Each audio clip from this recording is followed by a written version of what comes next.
What's up, guys? Duck Jitsu coming at you. The topic of the day is going to be hand fighting, finger fighting to be exact. Something I notice just doesn't come up as much in the training room, in your everyday training, grabbing each other's fingers, twisting them, and grabbing hands the whole time. It generally tends to be more proactive, and you tend to work from a wider variety of grips.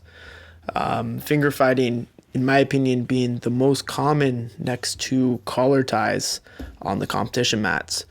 So hopefully you can use some of these concepts in tactics and implement it during your next match and beat more experienced, better wrestlers by getting into your transitions and your jiu-jitsu spots. So starting off with the first concept I want to talk about is arm extension. Anytime that arm is away from the rib cage in the body, you will have access to a drag. Unfortunately, you're not always going to time it perfectly, keeping your elbows in. The next concept I want you to work with is baiting grips. Notice here how Aislinn brings her arm high. She baits the underhook to take her overhook and immediately gets into her victor roll.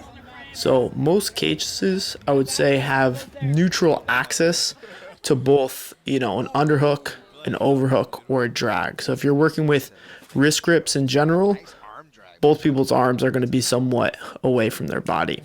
So our favorite technique to do off these, in general, is going to be arm drags. However, duck unders are going to be another strong go-to and one of my favorites.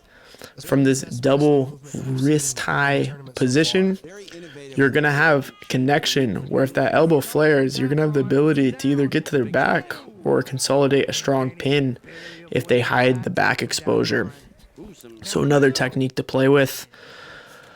If you guys want any other ideas on transitions from feet to floor, check out my instructional Ducks in Flight, currently on daily deals. Thank you, guys.